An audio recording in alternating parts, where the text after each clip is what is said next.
do Senhor. Queria convidá-los hoje à noite a abrirem suas Bíblias no livro do profeta Jeremias. Profeta Jeremias, capítulo de número 29. Nós vamos ler do versículo 4 até o versículo 14.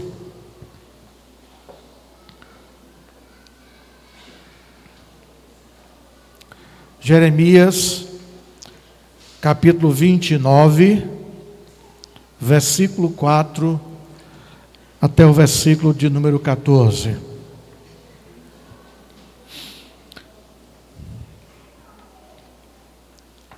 Assim diz o Senhor dos Exércitos, o Deus de Israel, a todos os exilados que deportei de Jerusalém para a Babilônia: construam casas e habitem nelas, plantem jardins e comam dos seus frutos, casem-se e tenham filhos e filhas, escolham mulheres para casar-se com seus filhos e deem suas filhas em casamento para que também tenham filhos e filhas. Multipliquem-se e não diminuam. Busquem a prosperidade da cidade para a qual eu os deportei e orem ao Senhor em favor dela, porque a prosperidade de vocês depende da prosperidade dela. Porque assim diz o Senhor dos Exércitos, o Deus de Israel: não deixem que os profetas e adivinhos que há no meio de vocês os enganem.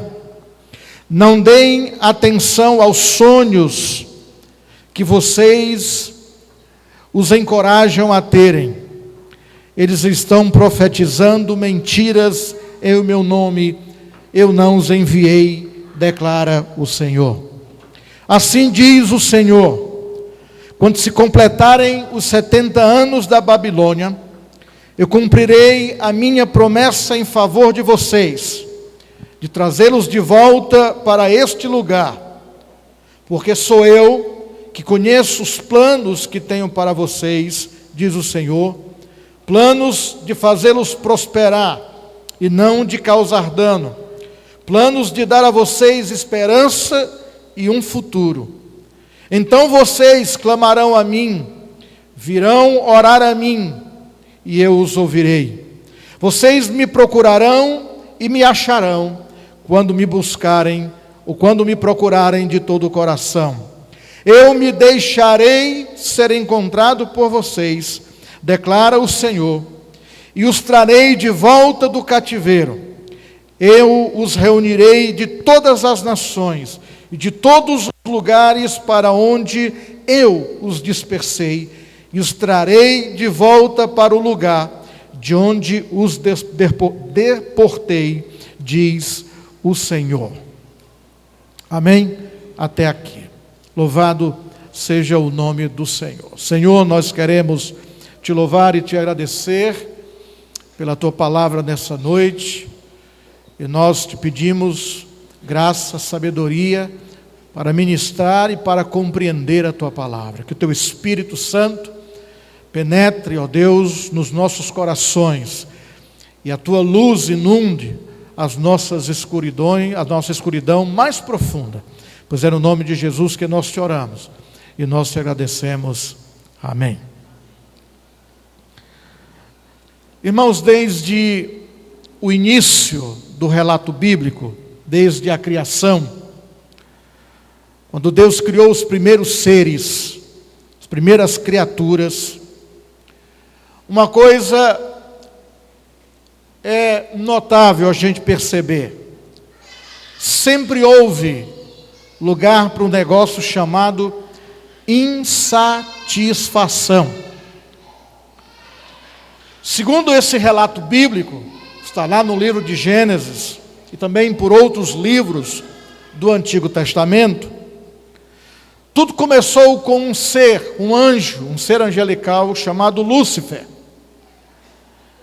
que a Bíblia relata como o ser, como a estrela mais brilhante do firmamento celeste, que estava sempre insatisfeito em ser, naquele momento, o ápice da criação de Deus, o ser mais brilhante, a estrela mais brilhante do firmamento. Ele queria ser mais do que brilhante, do que o ser mais brilhante do firmamento. Ele estava insatisfeito com a posição atribuída que Deus lhe havia dado. Com seu descontentamento, Lúcifer libera uma rebelião contra Deus, o Senhor Altíssimo. E nessa rebelião de Lúcifer, 1/3 dos anjos dos céus, 1/3, se une a ele numa frustrada tentativa de derrubar, de tirar Deus do seu trono.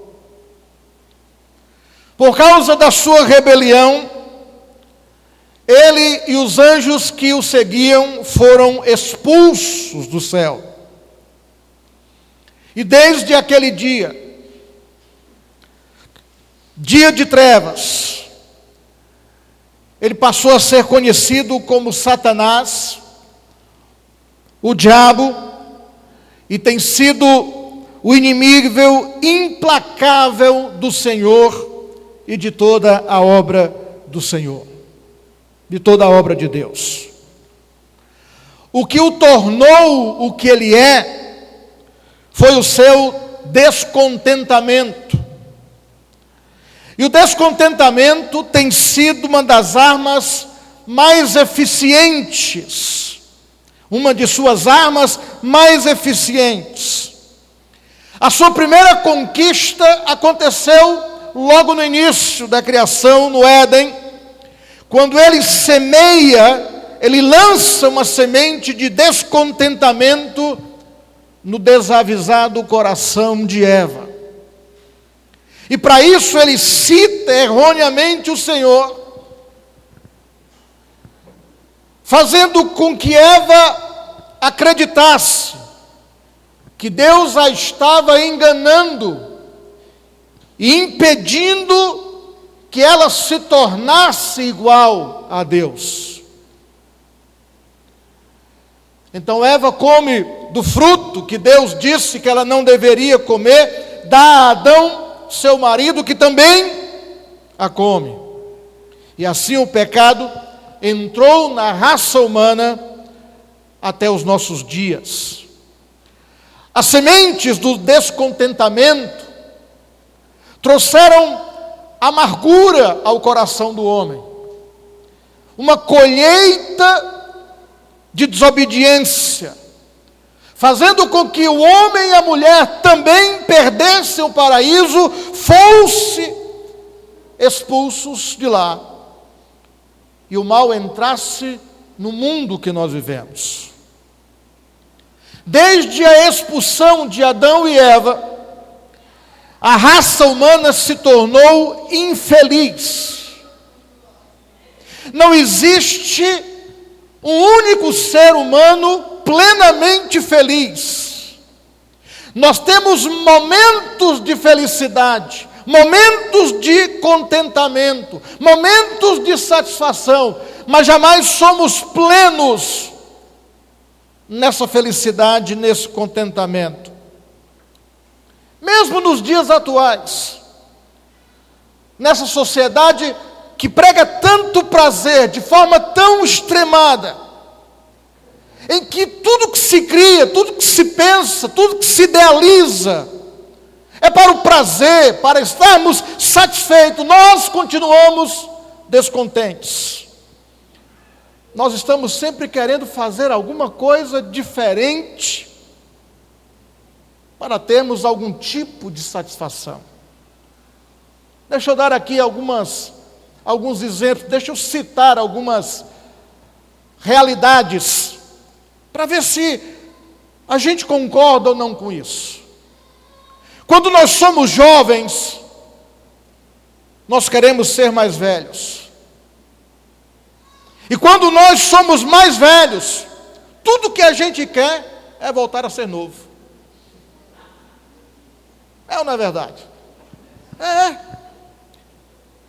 Se algo que você tem é velho, ainda que seja valioso, você quer trocar por algo novo. E se o que você tem é novo, você quer algo mais novo ainda. Se o que você tem é pequeno, a gente quer algo grande. E se a gente tem isso que nós chamamos de grande, nós queremos algo maior ainda. Quando a gente tem R$100, nós queremos 200. Se a gente tem 200, a gente quer 500. Se a gente tem 500, a gente quer 1.000. E aí, assim por diante. Quem tem casa, quer ter um apartamento. Quem tem apartamento, acha melhor morar numa casa. Quem tem uma casa, um apartamento bom, grande, quer uma casa nova, um apartamento maior ainda. E se nós conseguimos tudo isso, inicia-se um novo ciclo de vida, e a gente é capaz de voltar para casa ou para um apartamento menor, só para começar tudo de novo, ter um apartamento maior, uma casa maior, um apartamento maior e uma casa maior. Quem tem um emprego, sonha com um emprego novo, com um emprego melhor, com melhores condições de trabalho, com um grande escritório. Quem aqui não sonha em ter um chefe melhor do que o que você tem? Quem não sonha em ter um trabalho com melhores benefícios? Nós temos os nossos desafios, mas nós queremos desafios maiores. Nós temos as nossas oportunidades, mas nós queremos oportunidades maiores. Nós queremos outros tipos de pessoas com quem trabalhar. Nós achamos muito pouco o período de férias que a gente tem, e a gente reclama porque a gente quer um período de férias maior. Quem aqui não reclama que amanhã é segunda-feira, e quando chegar segunda-feira você diz assim: puxa vida, que bom seria se fosse domingo. Se é solteiro, quer casar. Se é casado, você responde. Que aí a responsabilidade é sua. De maneiras que a gente está sempre insatisfeito, descontente, porque nós somos seres insatisfeitos, descontentes. Pastor, isso é errado. Espera aí, deixa eu explicar. Na dose certa, na dimensão exata, correta, o descontentamento, a insatisfação pode fazer um bem enorme para a nossa alma. Deve fazer um bem enorme para a nossa alma. Porque não é errado sonhar com coisas melhores, com coisas boas. Não é errado pensar no nosso futuro. Porque onde é que está a esperança? Quando é que nós podemos dizer que temos esperança? Quando nós queremos algo melhor. E essa coisa nos impulsiona, essa coisa nos mantém trabalhando, nos mantém criativos, nos mantém procurando, nos mantém inovando, inventando e assim por diante. Mas há um tipo de descontentamento, de insatisfação, que nos leva numa direção errada e perigosa. Deixe-me hoje à noite dar aqui exemplo de 5 atitudes geradas por esse tipo de descontentamento que nos leva numa direção errada e perigosa, que pode nos arrastar para baixo, aniquilar, destruir a nossa vida. Primeiro, é quando o descontentamento nos leva a ter inveja, a sentir inveja. E o que era inveja? É a incapacidade de se alegrar com o sucesso do outro, com a realização do outro. com ser bem sucedido do outro. Uma outra coisa é uma ambição descontrolada. É o desejo de vencer a qualquer custo, a qualquer preço. Não importa o que aconteça ou quem seja machucado nesse processo de alcançar aquilo que nós desejamos.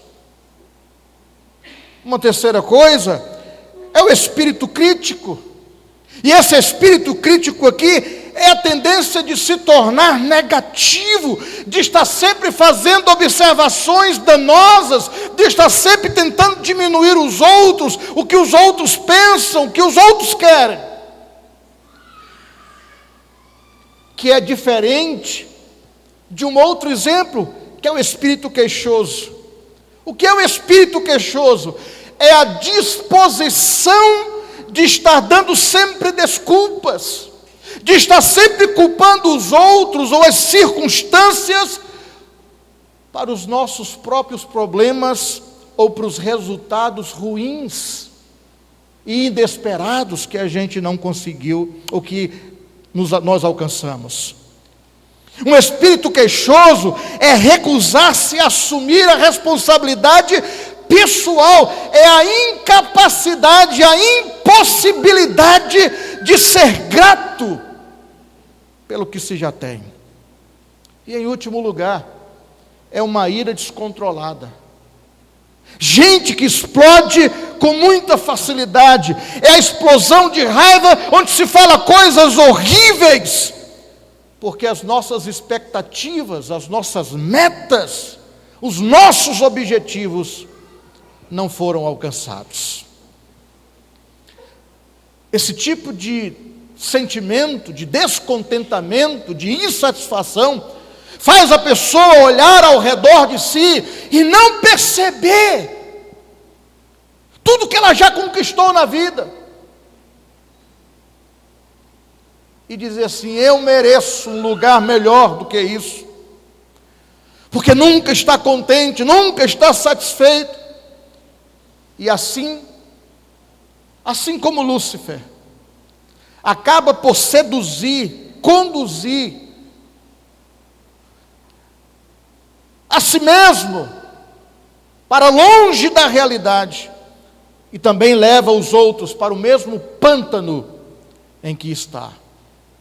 Benjamin Franklin disse que contentamento transforma um homem pobre em rico.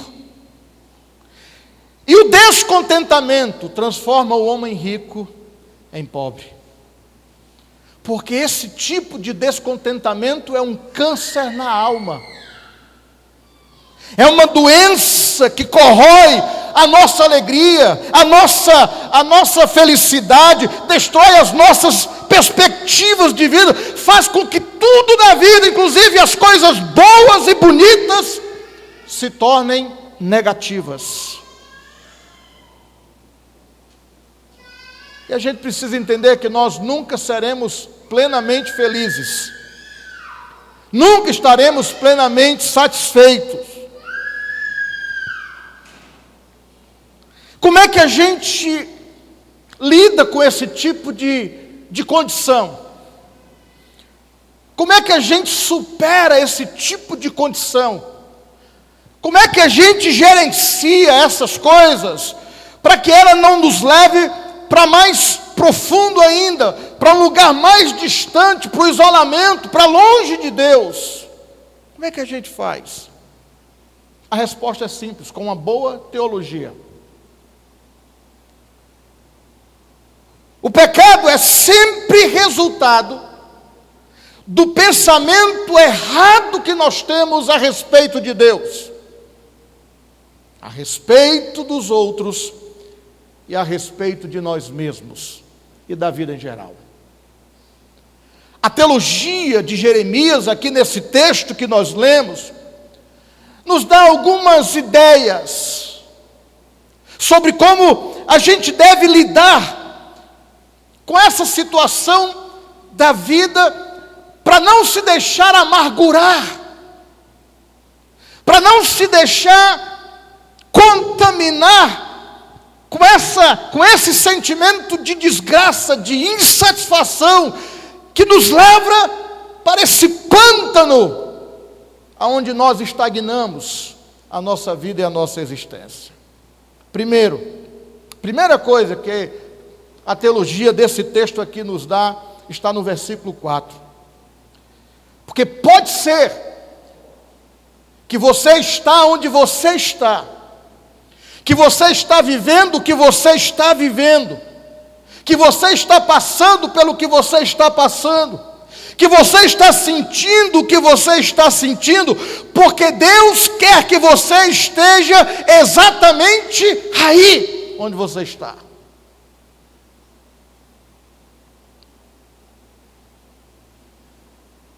Essa é a primeira lição que esse texto nos ensina. O pano de fundo do capítulo 29 de Jeremias é uma carta do profeta em Jerusalém para os judeus exilados na distante Babilônia. Esses judeus que estavam exilados na Babilônia estavam se sentindo abandonados, rejeitados, não amados, desencorajados e até mesmo esquecidos de Deus. Como é que a gente pode cantar as músicas de Sião, de Israel, enquanto nós estamos aqui escravos em uma terra pagã? Como é que nós podemos ter esperança se as nossas próprias escolhas nos levaram ao cativeiro da Babilônia? E como é que nós podemos nos sentir encorajados se Deus nos disse que o nosso exílio duraria 70 anos? Deus responde a todos esses questionamentos, a todas essas perguntas, no versículo de número 4. E aqui está uma das mais claras declarações a respeito da soberania de Deus na Bíblia. Deus está dizendo: olha, mesmo que todo o ódio dos babilônios tenha tomado vocês, aprisionado vocês, por trás do exército da Babilônia estou eu. Por trás de toda essa violência, por trás de toda essa condição, por trás de toda essa situação, estou eu sou soberano. O que Deus está dizendo, Ele está dizendo o seguinte: eu fiz. Eu, o Senhor, fiz. Não culpem os babilônios, porque eles são meros instrumentos da minha soberana vontade. Vocês pecaram e trouxeram este julgamento sobre vocês, mas eu mesmo foi quem os trouxe para a Babilônia. Porque Deus não cancela as nossas escolhas, nem as consequências delas. Mas a verdade é que as coisas nem sempre são aquilo que aparentam ser. Nem sempre a gente consegue compreender com muita clareza, com muita exatidão, todo o cenário, toda a história. Às vezes a gente consegue entender um ponto aqui e outro acolá, mas a gente não consegue unir tudo para formar o quadro, para entender a pintura. Estava vivo na memória dos exilados o choque, a dor, a vergonha do exílio. E Deus estava dizendo: existem mais coisas acontecendo aqui do que vocês podem saber. Eu disse que iria acontecer, e vocês me ignoraram, e aconteceu. Se vocês querem culpar alguém, não culpem os babilônios, culpem a vocês mesmos, porque vocês ainda não perceberam que os babilônios são apenas instrumentos nas minhas mãos. Tudo depende da ótica com que nós vemos as realidades, ou nós vemos as coisas. Tudo depende de como você crê. Você é capaz de crer que Deus se envolve nos assuntos comuns da vida? Se a sua resposta for sim, você vai ver que Deus é um Deus de detalhes, que Deus assume responsabilidade pessoal com as coisas que acontecem na sua vida. Mas se você disser que não, você jamais verá a mão de Deus trabalhando nos momentos mais sombrios da sua existência. Ele está dizendo para os judeus exilados: vocês precisam escolher.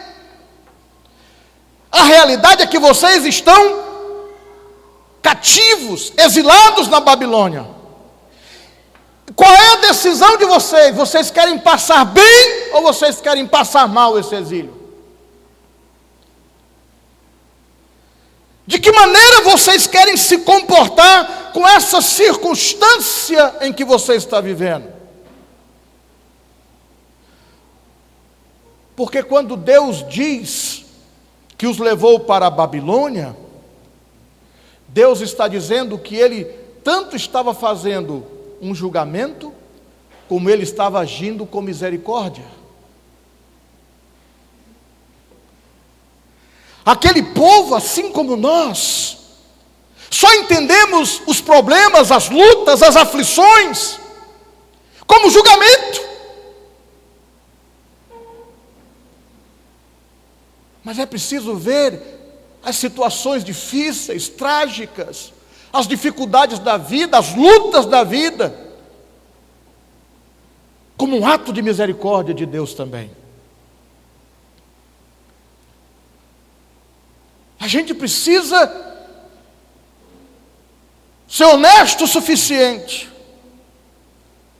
para dizer: eu estou onde estou, não porque essa circunstância me levou, eu estou onde estou porque Deus quer que eu esteja aqui. Mesmo que eu não saiba o porquê, mas eu não estou vivendo essa situação por acaso. Isso aqui não soa fatalismo, isso aqui soa como uma voz professando a sua fé e a sua confiança no Senhor. Eu estou onde estou, eu estou vivendo o que eu estou vivendo.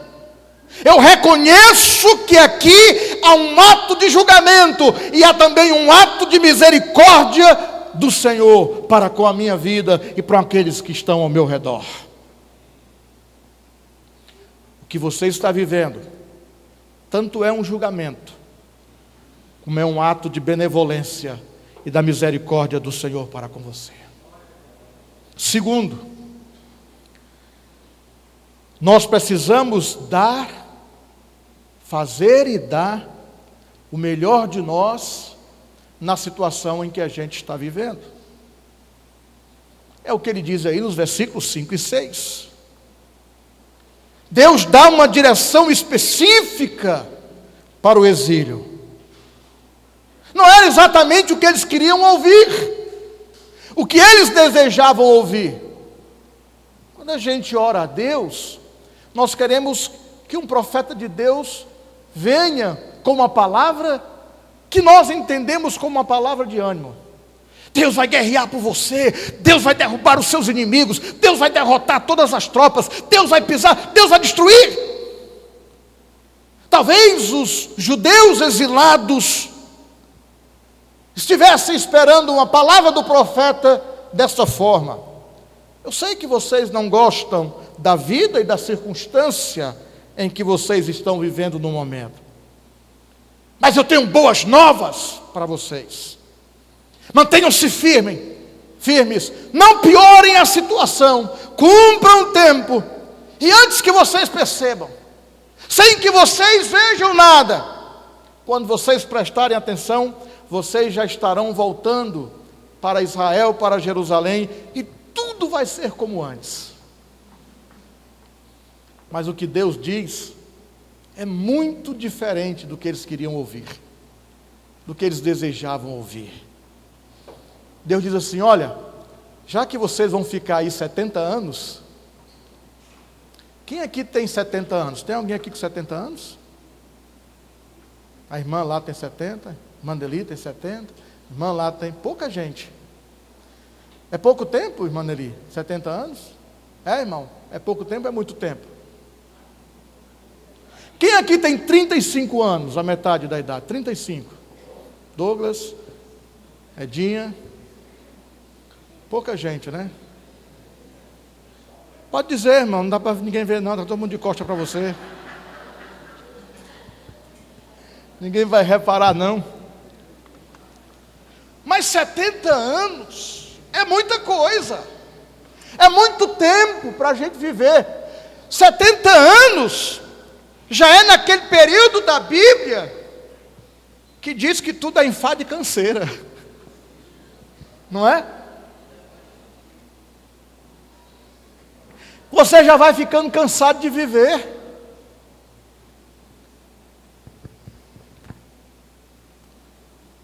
Aos 70 anos já tem gente que diz assim: eu não quero dar trabalho para as pessoas, tomara que Jesus me leve logo. Não é? Da boca para fora.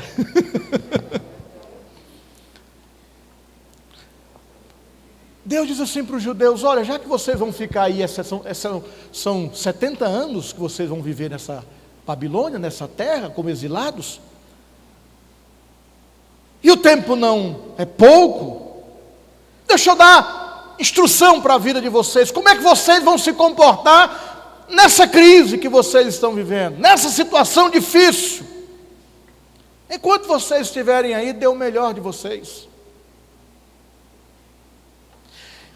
Quando vocês estiverem vivendo, enquanto vocês estiverem vivendo essa situação, em vez de vocês se sentarem, ficarem murmurando, reclamando, façam o melhor que vocês podem fazer nessa situação. Construam casas para morar, plantem para colher, casem e tenham filhos, casem os filhos de vocês, tenham netos. E sabe o que Deus diz no final? Multipliquem-se, aumentem a população de judeus, não diminuam, não vivam apenas como exilados, ou seja, floresçam onde vocês estão plantados. Pode até ser que você não goste da situação, pode até ser que você não goste do lugar, pode até ser que você não goste do tratamento, pode até ser que o ambiente não seja bom, mas esse é o ambiente onde Deus colocou você. Floresça nesse lugar, dê o seu melhor, crie raízes, construa relacionamentos fortes, construa uma vida digna. Seja fecundo, seja produtivo, fortaleça os laços. Porque em toda situação difícil, nós temos que encarar sempre a mesma pergunta: nós vamos ficar só reclamando, ou nós vamos aproveitar e vamos fazer o melhor, aproveitando o momento que a gente está vivendo? É isso que eu penso, que eu entendo, que eu creio, que Deus está dizendo para você que está aqui hoje à noite. Você que está na Babilônia, aproveite o melhor dessa situação. Sim, essa situação que dói, que você não entende, que você não sente vontade de cantar, de louvar, de abraçar, de beijar. Nessa situação dolorida, em que tudo que você tem feito é reclamar, se lastimar. Não gaste o seu tempo pensando no que você não tem. Não use a sua energia, a sua capacidade, o seu talento para viver se lastimando. Use para construir alguma coisa. Aonde você está, nesse momento em que você está vivendo, construa alguma coisa, porque um dia você vai sair dessa situação e tudo que você vai levar é o que você construiu. Irmãos, nessa vida, a gente é doido para chegar a algum lugar, mas deixa eu dizer uma coisa para vocês. Nós nunca chegaremos a lugar nenhum, porque essa vida é uma viagem. Ela é uma estrada que nós percorremos, nós estamos sempre viajando. E quando a gente não entende isso, a gente está sempre tentando chegar em algum lugar.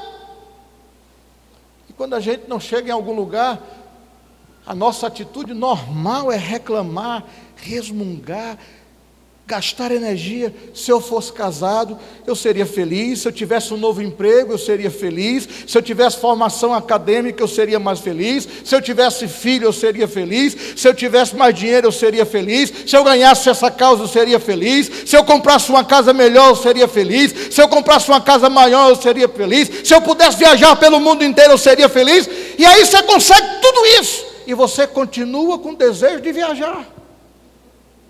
Porque a vida é um percurso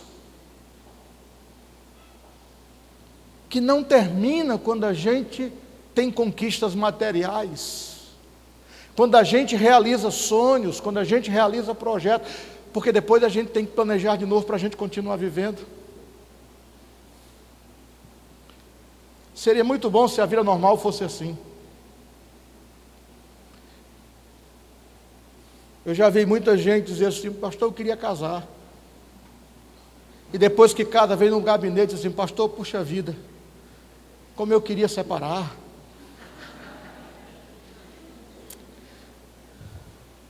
Já orei por pessoas para ter filhos. E algumas pessoas que tiveram filhos, depois disseram assim: se eu soubesse que ter filhos era assim, passar a noite acordado, eu não tinha feito esse pedido ao Senhor, pastor.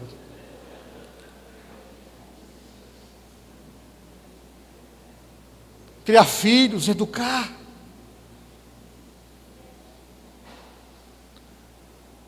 A gente precisa parar de viver no si.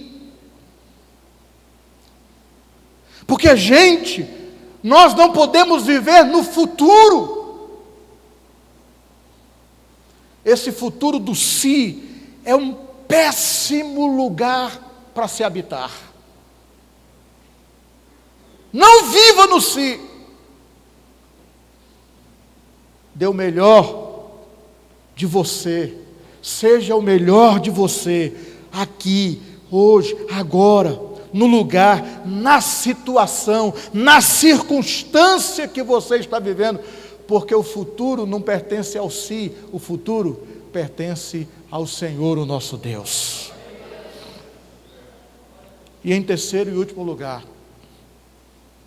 não fuja da realidade. Em outras palavras, caia na real.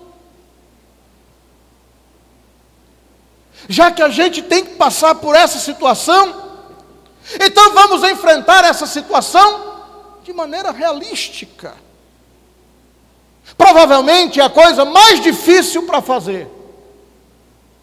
Encarar a situação de maneira realística. Mas é melhor do que viver de fantasias. É melhor do que viver na terra da ilusão. Os nossos filhos se sentem abençoados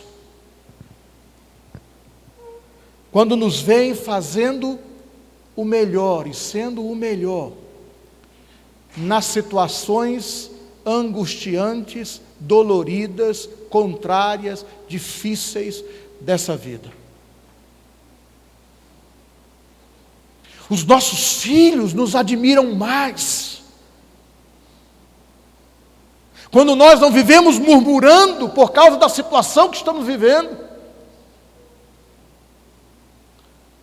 Felizes são os filhos que veem seus pais fazendo o melhor que eles podem em situações de adversidade. Você sabe qual é a chave para viver um grande futuro? É simples.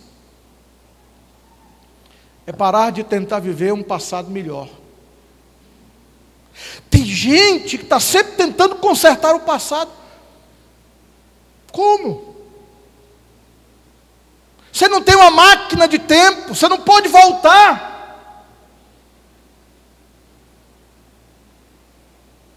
Para de tentar viver um passado melhor.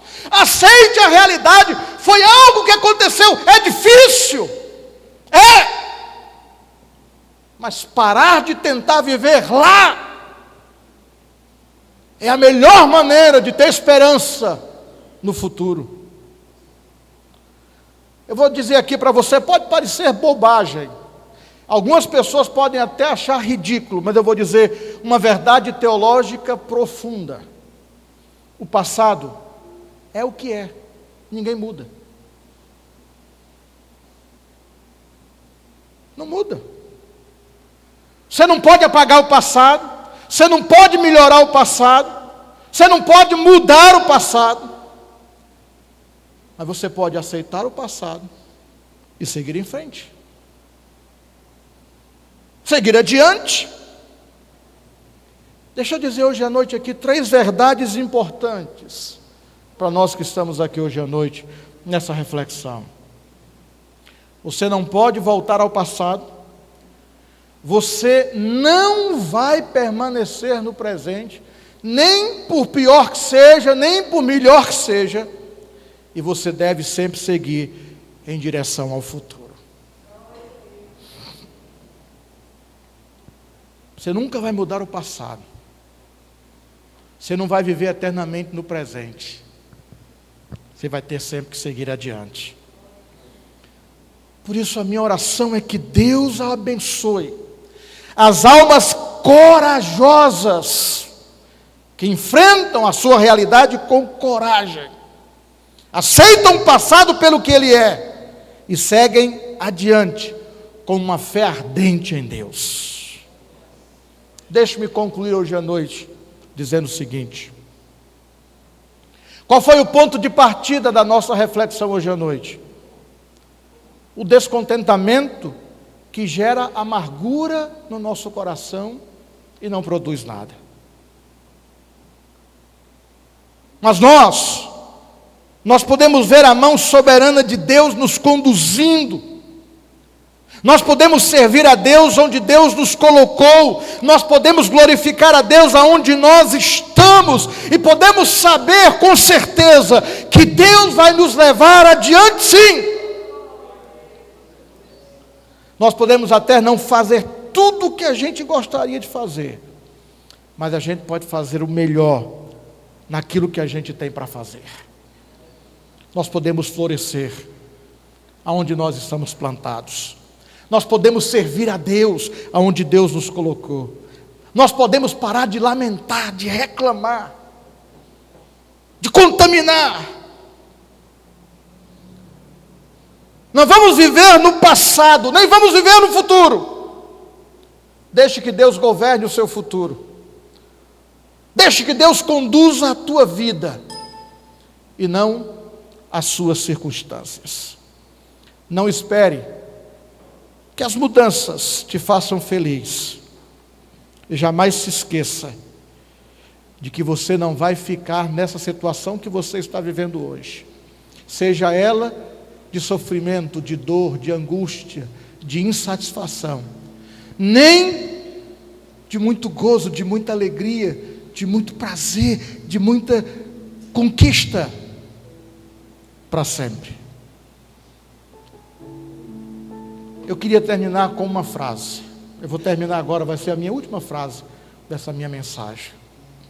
Eu queria que você guardasse isso no seu coração. Por que eu estou dizendo que queria que você guardasse no seu coração? Porque é uma questão de coração.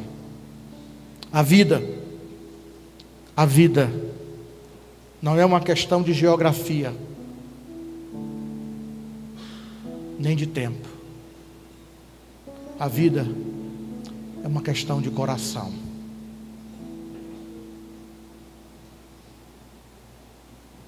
A vida é como você a enxerga com o seu coração. É como você a trata com o seu coração. É como você lida com o seu coração.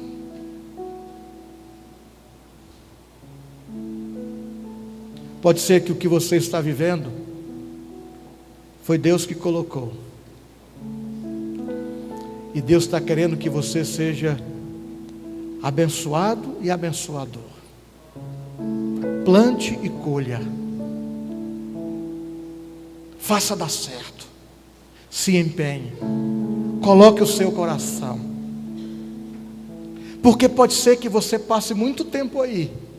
E já que você vai passar muito tempo aí, ou vai passar algum tempo aí, é melhor você fazer o melhor para a sua alma, para o seu coração e para a vida das pessoas que estão ao seu redor.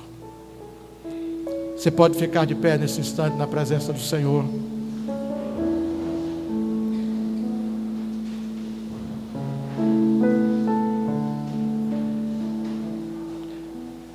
Busque a prosperidade do lugar onde você está. Busque o bem do lugar e do momento em que você está. Dê frutos. Floresça. Faça brilhar o seu coração. Porque eu, o Senhor, é que sei os planos que tenho para você.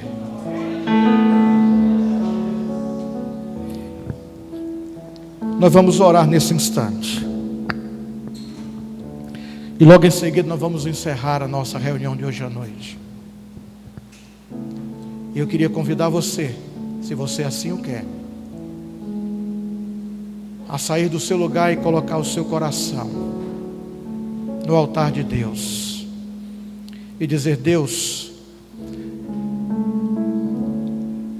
eu não estou conseguindo enxergar as bênçãos que eu estou vivendo. Mas hoje à noite foi como se escamas tivessem caído dos meus olhos. E o meu coração enxerga o teu cuidado.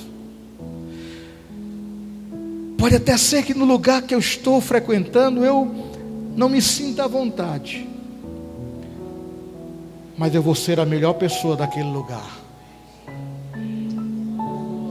Eu vou ser o melhor pai, o melhor marido, o melhor filho, o melhor colega de trabalho, o melhor colega da faculdade, o melhor aluno, o melhor profissional, o melhor patrão. Eu vou ser o melhor. Porque eu estou onde eu estou por causa do teu amor e da tua misericórdia.